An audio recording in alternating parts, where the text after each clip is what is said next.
Hi everyone, I'm Jennifer Colari. I'm a child and family therapist and a parenting coach and the founder of Connective Parenting. And welcome to the Connected Parenting Weekly Podcast. Join me every week and we'll tackle everything from temper tantrums to bedtime to sibling issues to teenage angst. Parenting can be so wonderful, but it can be so hard. Parents often say to me, "Hey, can you just come live at my house?" This is the next best thing. Let's do this together.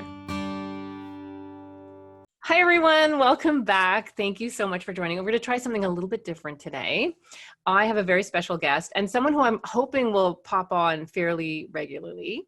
So this is Natalie from Evolving with Natalie, parenting expert, but really has joined me. We've kind of just, I don't know what you call this, but we just have this energy, right?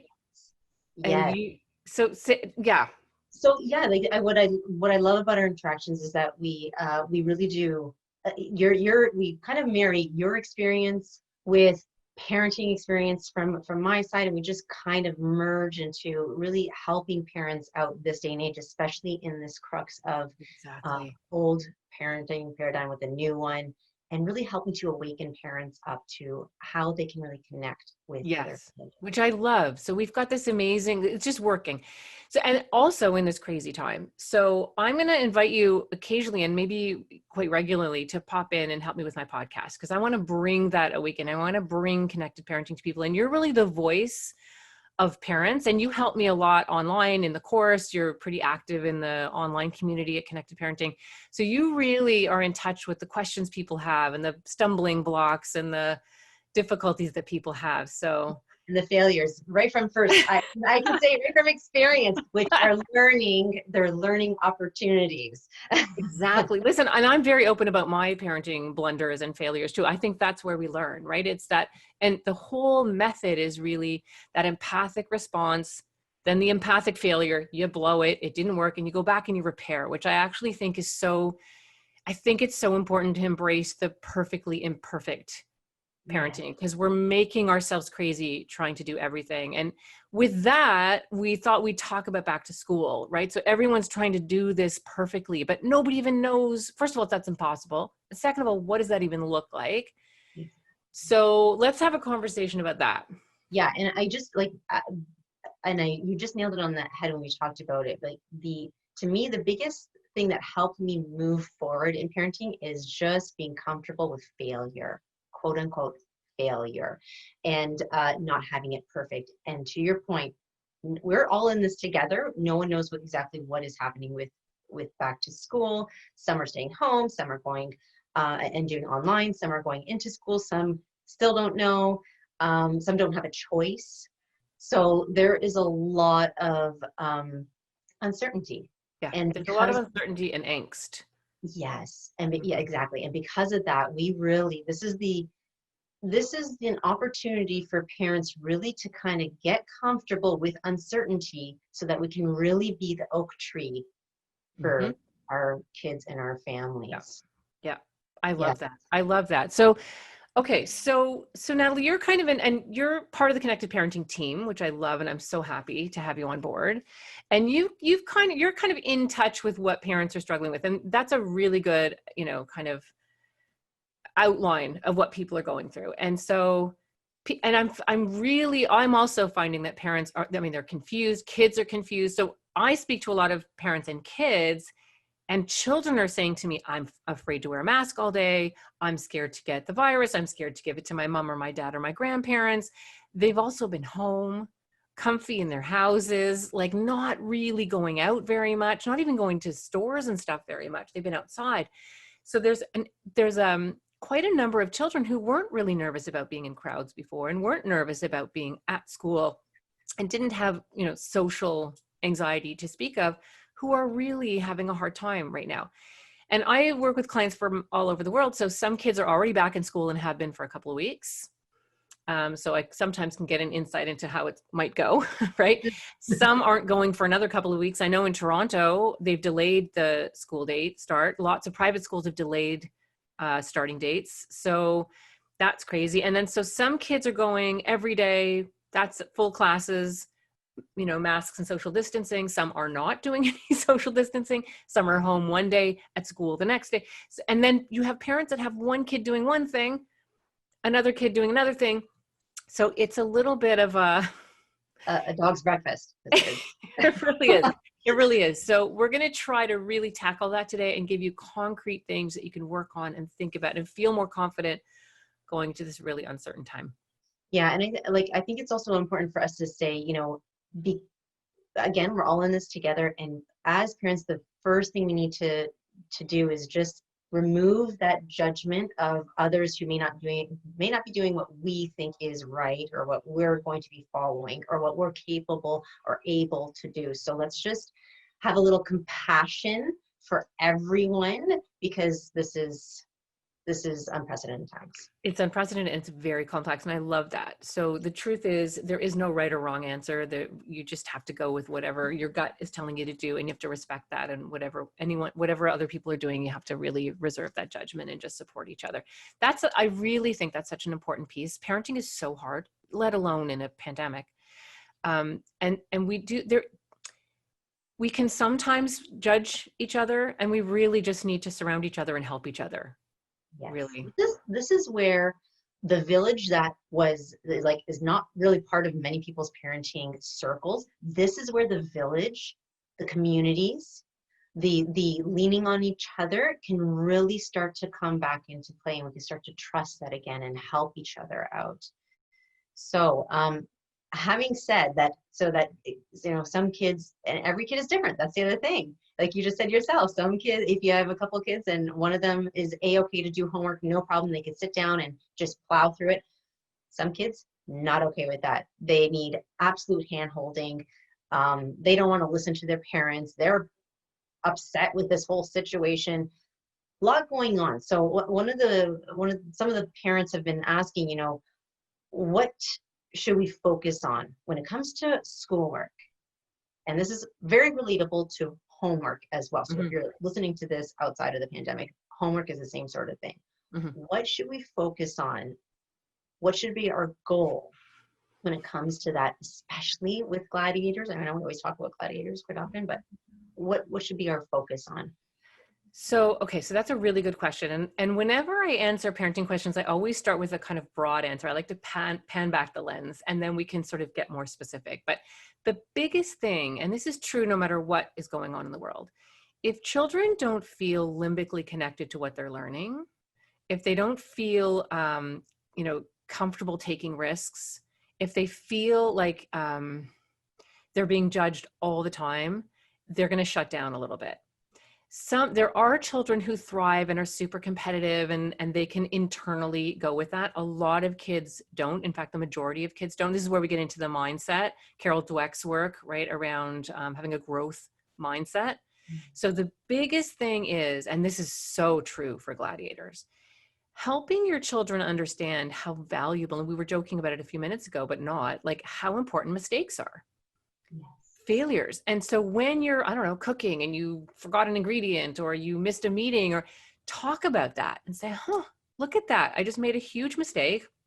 This is what it feels like in my body. Feels kind of yucky, but you know what? I learned this and this and this from this. Or maybe this will mean, like, as we dialogue and we speak out loud really consciously with our children, we're always teaching them. They're learning by example. They are watching us 24/7.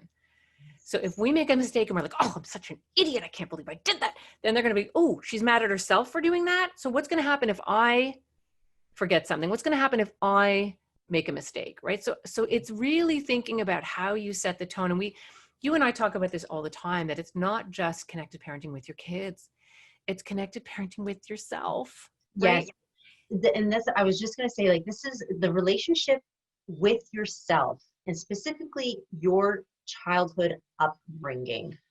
That has a huge impact on how you speak out loud, how you speak to yourself and speak out loud, and how you're demonstrating, as you said, to your children, what their inner dialogue could look like.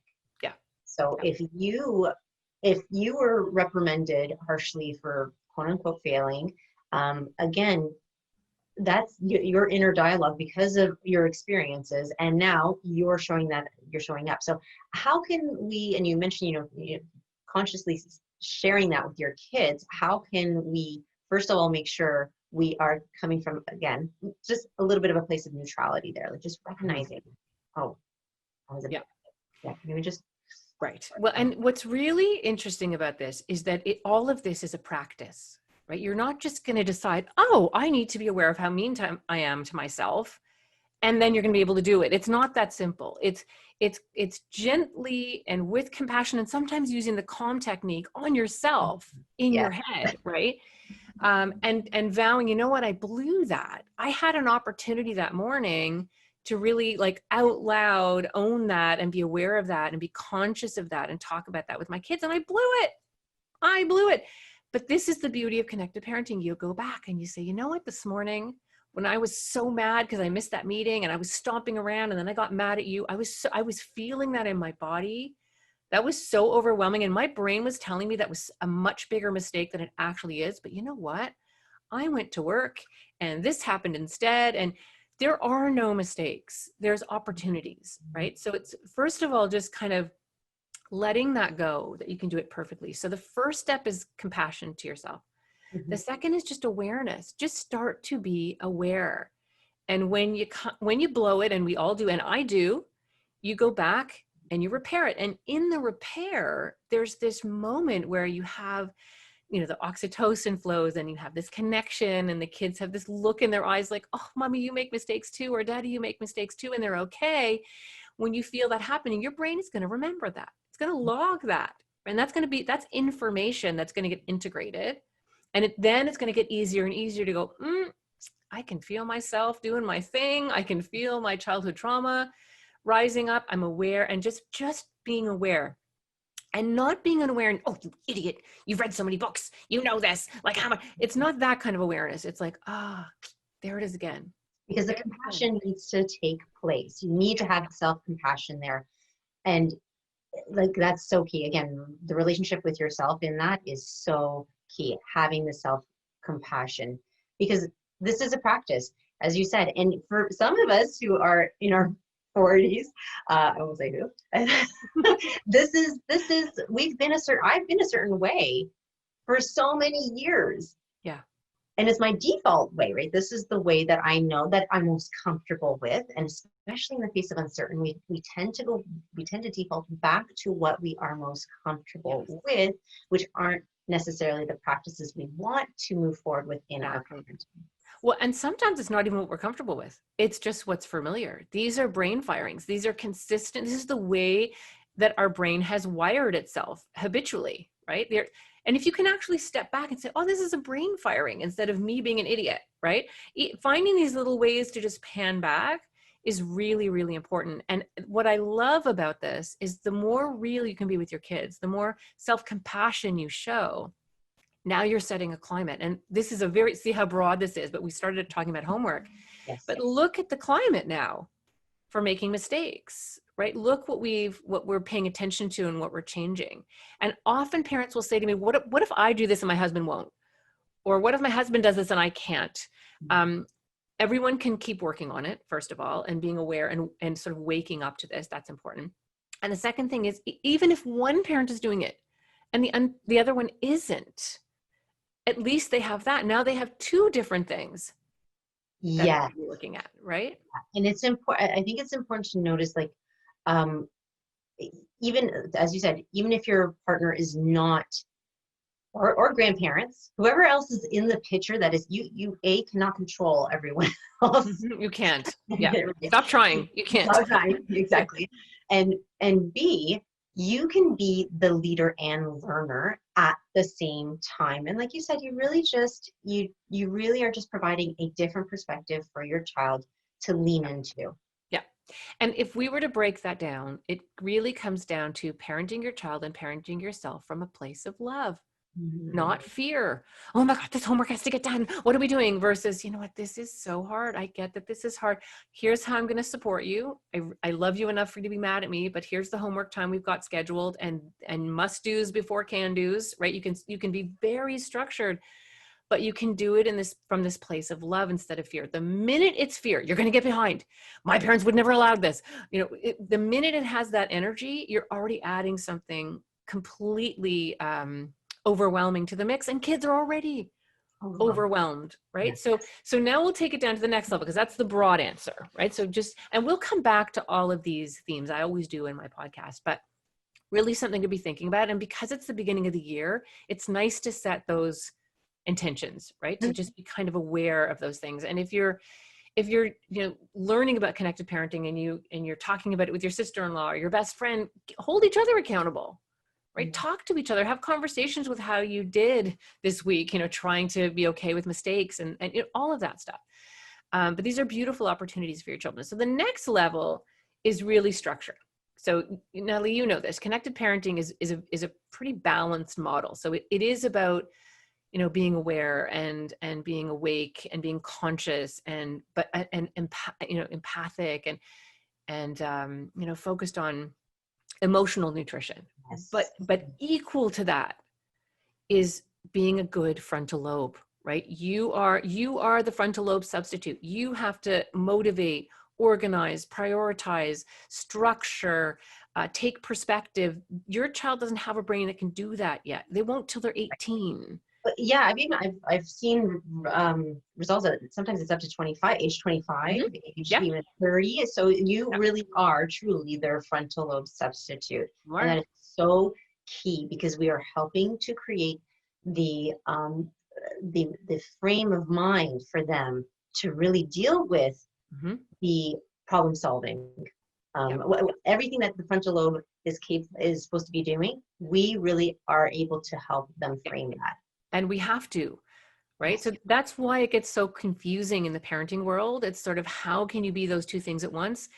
You just are. And when it comes from this loving place, you can be very firm.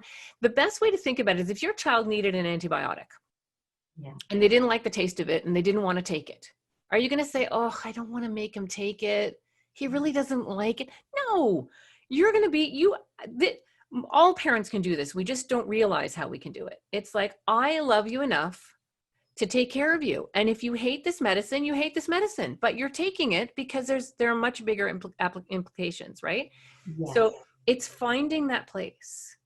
And I absolutely love that line. I love you enough for you to be upset with me, or, or hate me or be mad at me, right? That's important. That is love. Right. And we get confused sometimes and we think that's not love, but it is love. Kids can tell you that. You ask a kid and they'll be like, oh, that mommy shouldn't have given her that when she was screaming. Like, kids know. They know. Ask them. They'll tell you. Yes. So it's okay. So when it comes to homework then, and, the goal is to get homework done, we have to come from a place. We have to, first of all, neutralize where we're coming from. So if you need a moment to just brush off what happened to you at work, or brush off what happened during pickup or whatever during the day, and just kind of come to a place of neutrality. Forget what your parents did for anything. Just do that. It's not that hard. And exactly, minor detail. And then remember if there was an important goal here, what would that goal be? Because I can tell you it's not completing the homework necessarily. What's the first and foremost goal? I would say it's developing grit, right? It's developing the ability to push through when things are boring, repetitive, or hard. So there's a few resilience. Yes. So there's a few reasons why kids hate homework. Really bright kids hate it because it's boring and it's repetitive and they already know how to do it. Kids who struggle and have maybe a learning disability or a learning discrepancy or are not risk takers are going to be afraid to make a mistake, and they don't like to do an activity that makes them feel like they're not smart, right? So when kids have learning issues, they're bright kids, but there's certain areas where they struggle. And who wants to do something that they suck at? Nobody does, right? So this is how it's all interrelated. There's so much complexity here. People are so messy, but this is why the conversations about failure are so important. So the job of the parent is to do all the stuff we just talked about, but then also to focus on effort, not the result. It's not about getting the A, right? It's about, are you happy with the effort you put in? Do you feel like you built some grit today? Did you build some muscle today? I talk to kids when I work one-on-one, but of course school's boring sometimes. Of course you're doing stuff that doesn't seem fun. And of course it seems pointless sometimes, but you're actually building a muscle. because it is impossible in life to not have to do something, at least something every day that you don't want to do.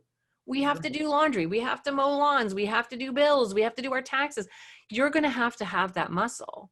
And that's where you can hook into the love and say, look, I get it, but I love you enough. Think back to that antibiotic to create a structure for you so that you can learn to build the muscles to do boring things sometimes.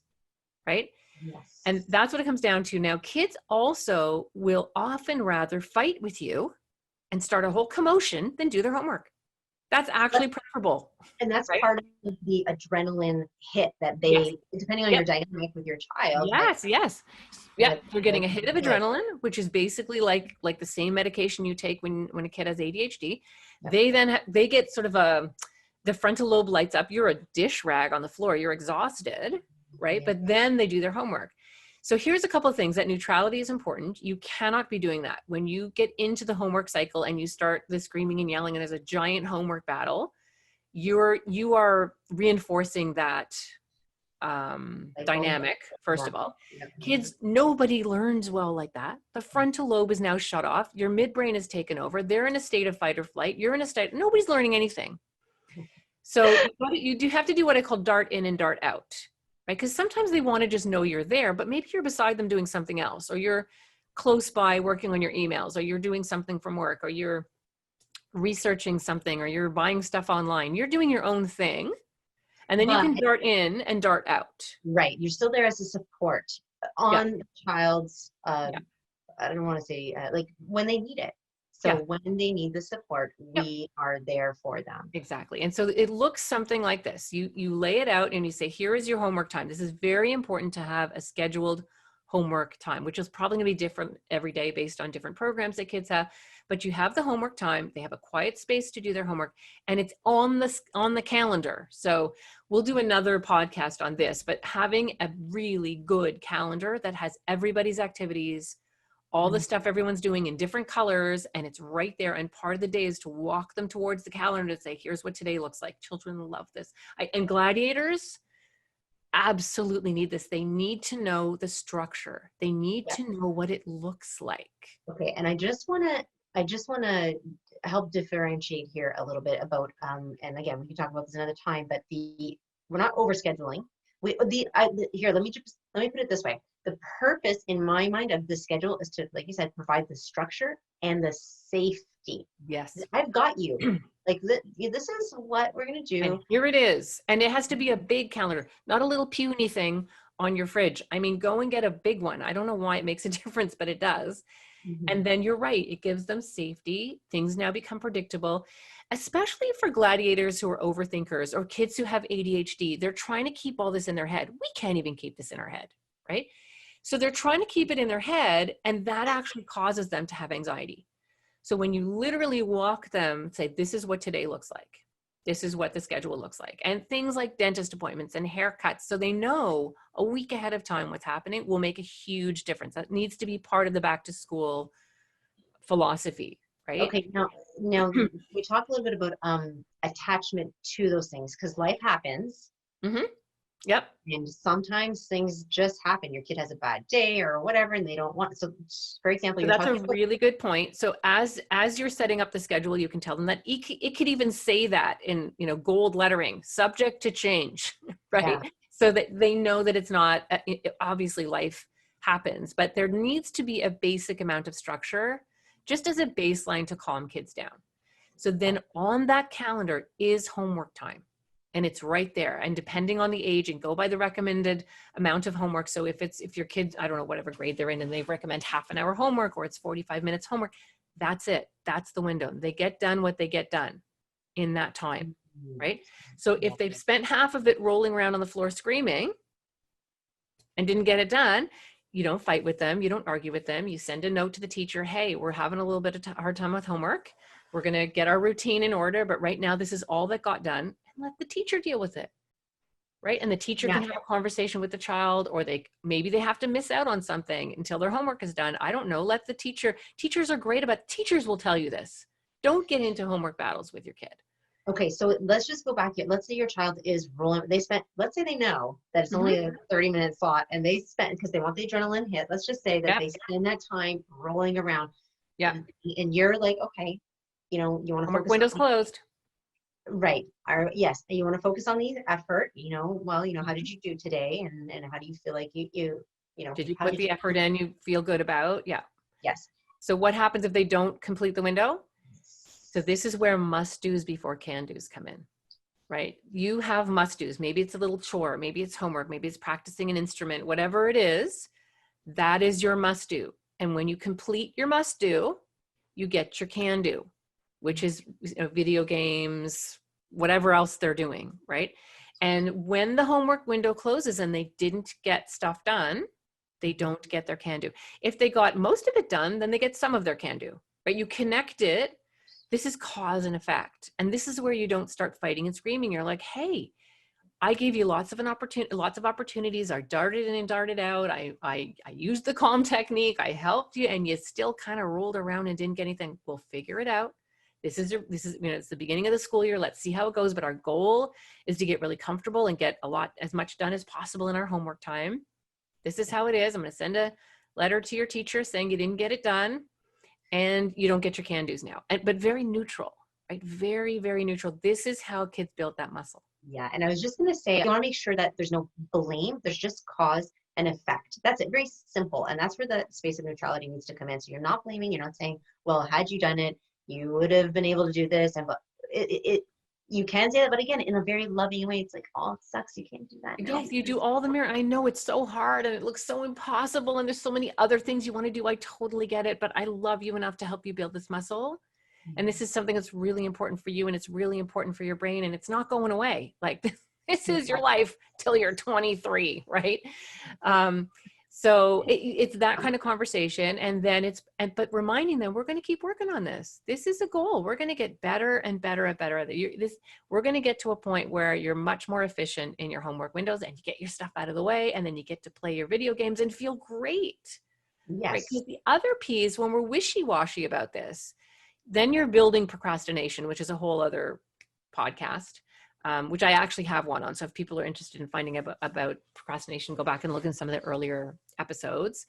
But we're building habits here, right? So when kids procrastinate and then they play video games, they're not even aware of how they have that little sick feeling where they really shouldn't be. They really haven't earned it. They feel kind of guilty about it. Like I love when kids actually figure out total freedom. I have finished my must-dos and now I can really enjoy my can-dos. And then you can say, doesn't this feel great? Right? Doesn't this feel wonderful to just play and have that freedom and not feel like you've got something hanging over your head? This is why I'm helping you, right? So this is fantastic. I love it. And I think that, what we said today, just make sure you really know yourself and your child and understand those parameters. So if you need to start out with possibility that your kid was not going to do any homework, then you just need to be okay with that. It's not about your expectation, it's about creating that grit and building that muscle. And you can't do that if you come from a place of upset. Yeah. And that may take time, right? Yes. And if you jump into the scarcity model of my child's not doing his homework, he's never going to do his homework, then you're going to bring that energy to the situation and you're going to pass that belief on to your child. Well, dad doesn't think I'm going to be able to do this, so maybe I can't, right? So you have to keep it. That's the growth mindset. You have to keep it moving forward and you have to keep that intention and that belief that it's going to get better, that this is something over time that kids can get better and better at. The other thing I want to just quickly add, because I know we have to wrap up, is often kids will start out being fantastic with their homework. It's not unusual, even for gladiators. Yeah. The first 2 or 3 weeks, right? Yeah. And they've got their homework done and everything. And you're like, we've got this. This is great. And then that breaks down around the 3rd week of September, depending on when you've started school. But usually about 3 weeks in, it's like, oh, this is my life now. This isn't fun. And you'll see the brakes hit. And that's where a lot of parents panic. It's like, oh no, we've lost. So if you're prepared, just be ready. If you start in this really smooth way, some kids start out of the gate complaining, but many, many children start out with this kind of what I call honeymoon phase. Mm-hmm. And just be ready. I call it the September crash. There's often, we can do another podcast on how to handle the crash, which is probably going to come up fairly soon for some families, where the break is just like, and everything you've done just comes to a stop. And we'll talk about how to get through that. But if you're aware that that's probably going to happen, then when it happens, you can use your frontal lobe and go, oh, okay, this is what Jennifer and Natalie were talking about. Clearly, we're in this phase. What did I need to remember? Go back and listen to this episode. One of the things I love, and this is true in the course too, people are listening to episodes over and over again, or they're watching modules in the course over and over again, just to keep that extra voice, that extra support in your head. You're not just going to be able to do this because you've heard it once. No, and I was just going to say, module 4 of the Connective Parenting class touches on this. You do talk about this a little bit. Yeah, I do. And I go pretty deeply into it. Yeah. Yeah, and it's important to know, like you just said, like we are, it's kind of like when I think about meditation. If you've ever tried meditating and you suck at it because you can't keep you often get, the next thing to do is get guided meditation and get guidance on how to meditate. This is the same sort of it. This is guided. Yeah. Well, because people often say to me, can't you just come live in my house? Honestly, it's the next best thing. If you're in the course, then listen to the modules over and over again and watch the coaching calls over and over. And if you're not in the course and you're just listening to the podcast, just mark your favorites and listen to them over and over again. It'll help you. It'll help remind you. It grounds you back into where you need to be focused, because parenting is hard. And with all the crazy stuff happening in the world, it just got crazier. Yes. It really did. Absolutely. Okay. All right. Thank you, Natalie. This is I love having you. Thank you. And you're definitely going to help me out, I think, popping in from time to time, because I love when it's a conversation too. And you can be the voice of a lot of parents that you're in contact with. So that's fantastic. Yes. Thank you. Yes. So send us your questions, let us know, and we will get to them and help support you on this journey. Absolutely.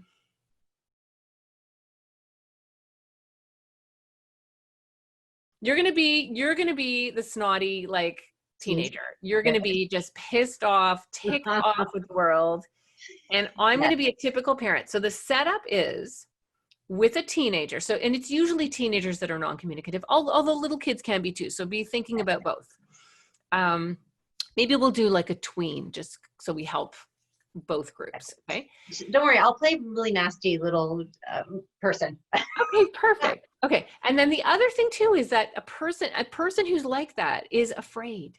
Right? They're afraid to be seen. They're afraid to be embarrassed. They're all about agency and independence and being able to make their own decisions. And that's really where they're kind of growing. That's the part of the brain that's really developing at this age as they move into being adolescents. And I have a theory that, you kind of have to be mad at your parents, and you have to be mad at your kid in order to move to the next stage, which is independence. There's a letting go. So that's where you're at. Where I'm at is I spend night and day worrying about this kid. I'm cooking meals and driving him places and talking to the teacher and doing this and that. And I am constantly in service to this little person who talks to me like someone wouldn't talk to someone they hate, but it's constant. Yeah. And I can say for sure it's not just teens, because my kids are not teens yet. No, and if it's gladiators, they've been talking to you this way since they could talk, really. Okay. So let's try this. Let's see how this goes. And let's set up a scenario. Since we were talking about homework, then let's use homework. Sure. So I'm going to say, honey, it's time to do homework now. Like, you've had enough TV. It's time to do your homework. I'm not doing this right now, okay? Okay, you are going to do it. You had lots of time to play. You've had an entire summer off. Don't roll your eyes at me. Everyone else had a summer off. Okay, you know what? Let's just get your homework done, okay? I don't want to do this year. Last year we had so many fights. Let's just do it differently this year. Just sit down, and the energy you're putting into fighting with me, you could put into your homework and we'd be done already. So let's go. You want to do it differently? I do. No problem. I'll just sit here and you do my homework. If I am not doing your homework. This is what you're going to do. I'm going to start taking stuff away from you. Honestly, you're going to have a very boring year if this is how you're going to talk to me. It's already boring. So, okay. So how is this working for you? It's, you know what this is? This is a battle of control. Yeah. This is like, you are trying to do this. I'm trying. We are not seeing eye to eye. We are not really. Yeah. Exactly. And whenever you have a conflict with another person, you're not going to get anywhere. I mean, the calm technique is central, but you also have to figure out what is their moral matrix. What is it? What is the pillar of what they're upset about? And for that little person, it's, you can't control me. I am independent. I have sovereignty. You can't tell me what to do. So when you're talking to someone about, let's say, justice and fairness, I've already given you this. Now it's time for you to do your homework. You promised me. If I'm having a conversation about fairness and justice and loyalty, but you're fixated on freedom and sovereignty, you're going to have a clash. Right. So, and this is a nuance that this is why I tell you that connected parenting is a living, breathing model. This is why it's always evolving, right? Evolving with Natalie. It's always evolving, right? So you're not going to be able to mirror properly unless you really get where they're coming from, the pillar that they're, standing under, right? So in this case, I'm going to think about that. I'm going to think about how you want to make your own decisions, and you've decided that this is boring. You don't want to do it. I'm telling you what to do. And I'm going to think about that when I'm having the conversation. And now I'm going to mirror. So I'm going to, before I even approach this, I've noticed that it's time to do homework. I already have that parenting pit in my stomach, which is, oh my God, here we go, right? If you approach with that, you're already going to set the tone. Right. So I'm going to think about all the stuff we talked about in the earlier part. How did my parents handle this stuff? Like, where are my triggers? Where am I getting, where do I need to be really conscious here? Then I'm going to say to myself, it's going to go how it goes today, but it's going to be, we're going to have some movement. And even if we don't, we will the next time. Like, this is something that that is going to evolve, that is going to grow. And the goal is to be that we're not fighting about this 2 months from now. Right. So I'm going to set that intention, which is really important. And that there is no scarcity. Even if the homework doesn't happen tonight, as long as we're working on it, as long as we're having conversations about it, it's a work in progress. We're working the long game. Yeah. And this is letting go of the attachment of what you think needs to happen, what your expectation is of what needs to happen. Yes. You're going to let go of that. Yeah. And just really connect with your kid. And that I am in service to you, so you better be in service to me, which we get caught up in all the time. I'm constantly checking that myself, right? Because I think about my kids all the time, and I'm always putting my own stuff aside to help them. And when they don't do something for me, I get hurt. That's a trigger for me, right? So I need to be aware. So you've done all that work. Then you're going to relax your tongue. You're going to change your breathing. You're going to really try to center yourself. So when you enter this conversation, you're going to enter it in as neutral a way as possible, and you're going to keep your frontal lobe running. The other tip, which I think is a great one, is imagine that someone's watching you. Right? Imagine that you're videotaping yourself and you're going to show it to the class. You're not going to, but do something like that. The other strategy is put the voice note on and tape, and not to tape your child, not to go listen, not to show anybody, but you're going to have to be accountable to yourself, because you're recording the conversation, right? That's a nice little trick, right? Yeah. And so that's about you, not your kid. That is about you and how you respond. You're not going to chase them around going, listen to how you sounded. That's not what it's for. It's to check yourself. Yes. Right? I'm going to have to be accountable to myself later when I listen to this. Yes. And again, you're going to do that in a loving way, because if you sound hideous, you're going to be like, ooh, that sounded so much worse than I thought it was going to sound, right? Because it often does. People never see us the way we see ourselves. But it's a great way to have that objective vantage point and check yourself, right? So yes, it's not about you. Okay, so let's try this again, and then we'll wrap this up for everybody. Yes. This is a long video for people. Okay, so I'm going to try that again, and I'm going to say, and I won't just jump in and say you've got homework to do. I'd say, sweetie, what are you working on? What are you doing? Yeah, so I'm doing my own thing right now, right? Yeah. So I don't know what are you doing? Like, I'm on my phone. You're on your phone. Okay. Then you know what I would do? I would text you. I would. I'm big on texting kids, especially gladiators, because you're eliminating the facial expressions. You're eliminating the energy, and you give a little icon, something silly, pick a silly little thing or use one of the emoji things and say, hey, I love you. I love that you're having time on your phone. And this is what I'm texting. Yeah. And you're having an awesome time. And then a sad face. I know you're not going to love this, but homework window is opening. Now already you're eliminating, so she might send back, right? Yeah. Or in a minute, or she might go fine. You never know. But usually when you do it this way, you'll get movement that you wouldn't if you were like right in their face. Okay. So but let's say I ignored. Like, what if I just ignored my mom's So if you ignore it, then I would come in and I would say, I would again, you look like you're having so much fun. You're so relaxed. This is kind of like what happened this summer too. I get it. But you start there. And I know you want to make your own choices, and I know you got this figured out in your head, but we talked about this already, and we set aside this time for you to do your homework, and then you can enjoy this later without feeling guilty. What do you think? I'm not sure if I want to do my homework right now. I just really want to finish up this stuff that I'm doing on my phone. Of course you do. And you're talking to your friends? Yes. Yeah, which is really important. And I love that. And I want you to have friends, and I want you to be happy. And believe me, if there was a world that didn't have homework and I could push a button and make that happen for you, I would. But we've got to balance friends and having an awesome time with your friends and the stuff you have to do, because we've got to build that muscle. So how about this? How about you take the next 10 minutes, get yourself organized, say whatever you need to say to your friends, and then do you want to meet me at the kitchen table in about 10 minutes? Sure. And that's a gladiator. Yeah. It's really, even in a role play, remember the mirror neuron cells are firing. It's Yes. really hard to keep fighting with me. Yeah. You're not demanding anything. Mm-hmm. You were just calmly setting a